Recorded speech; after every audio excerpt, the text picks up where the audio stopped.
আসসালামু আলাইকুম। আমি ফারহানা নাসরিন, ফারহানা ফ্যামিলি ব্লগে আপনাদের জানাই স্বাগত।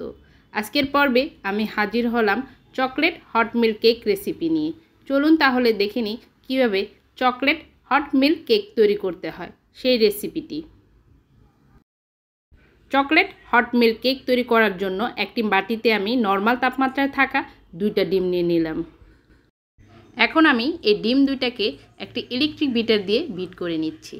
আপনাদের হাতের কাছে যদি ইলেকট্রিক বিটার না থাকে তাহলে হ্যান্ড উইচ দিয়ে কাজটি করতে পারেন, তবে একটু সময় বেশি লাগবে। আমার ইলেকট্রিক বিটারে একদম লো স্পিডে রেখে আমি 1 মিনিটের মতো বিট করে নিচ্ছি। এখন এর মধ্যে দিয়ে দিচ্ছি মেজারমেন্ট কাপের হাফ কাপ পরিমাণ চিনি। চিনিটাকে আমি অল্প অল্প করে দিয়ে বিট করে নিচ্ছি। আর খেয়াল রাখতে হবে চিনিটা যেন সম্পূর্ণভাবে গলে যায়। যদি চিনিটা ভালোভাবে না গলে তাহলে কেক হওয়ার পর দেখবেন ভিতর দিকে ডেবে যাচ্ছে। সেই জন্য চিনিটাকে ভালোভাবে চেক করে মিশিয়ে নিতে হবে। আর দেখুন বিট করতে করতে ডিমের কালারটাও চেঞ্জ হয়ে আসছে। দেখুন ডিম আর চিনিটা ভালোভাবে বিট করা হয়ে গেছে। এখন আমি এর মধ্যে দিয়ে দিচ্ছি 1/4 কাপ পরিমাণ রান্নার রেগুলার তেল। তেলটাকে দিয়ে আমি 30 থেকে 40 সেকেন্ডের মতো বিট করে নিচ্ছি। এর থেকে বেশি সময় ধরে এটাকে বিট করার দরকার নেই। আমার বিট করা হয়ে গেছে। এখন আমি শুকনো উপকরণগুলো নিয়ে নিচ্ছি। একটি চালনিতে 3/4 কাপ পরিমাণ ময়দা, আর দিয়ে দিচ্ছি 1/4 কাপ পরিমাণ কোকো পাউডার, আর দিয়ে দিচ্ছি 1 চা চামচ পরিমাণ বেকিং পাউডার। এখন আমি শুকনো উপকরণগুলোকে চেলে নিচ্ছি। শুকনো উপকরণগুলোকে একসাথে না চেলে 2বারের মতো এইভাবে চেলে নিয়ে ভালোভাবে মিশিয়ে নিতে হবে। আমি একটি ইলেকট্রিক বিটারে কাঁটা দিয়ে ভালোভাবে শুকনো উপকরণগুলোকে মিশিয়ে নিচ্ছি। শুকনো উপকরণগুলোকে অবশ্যই একদিক থেকে এভাবে ঘুরিয়ে ঘুরিয়ে মিশাতে হবে, এলোমেলোভাবে মেশানো যাবে না। যদি এলোমেলোভাবে মেশান তাহলে এই ফোমটা বসে যাবে। শুকনো উপকরণগুলো মেশানো হয়ে গেছে। এখন একটি চুলাতে পাত্র বসায় নিলাম। এর মধ্যে হাফ কাপ পরিমাণ লিকুইড দুধ দিয়ে দিলাম, আর দিয়ে দিচ্ছি 1 টেবিল চামচ পরিমাণ বাটার। এখন ভালোভাবে মিশিয়ে দুধে বলক তুলে নিচ্ছি।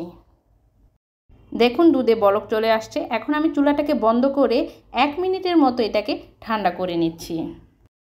এখন আমি এই কেকের ব্যাটার মধ্যে দিয়ে দিচ্ছি হাফ চা চামচ পরিমাণ চকলেট এসেন্স, আর দিয়ে দিচ্ছি বলক তোলা গরম দুধটা দিয়ে ভালোভাবে কেকের ব্যাটারের সাথে মিশিয়ে নিচ্ছি।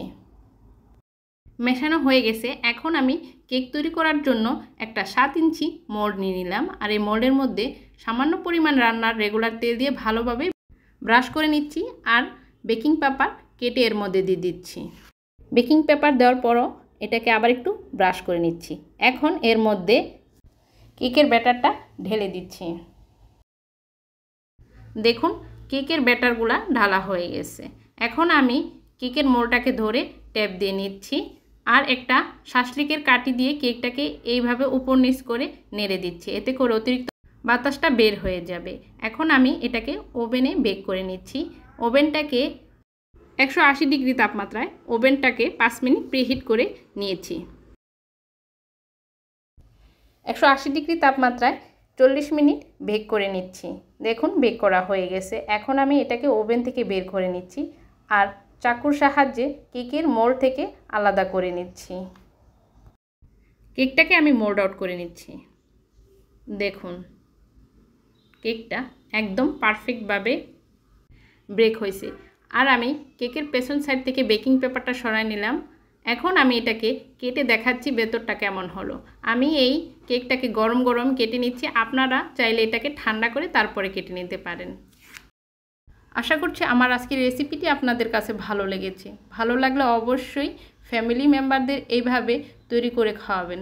দেখুন কেকের ভেতরটা কতটা নরম আর সফট হয়েছে। সবার সুস্বাস্থ্য কামনা করে বিদায় নিচ্ছি। আল্লাহ হাফেজ।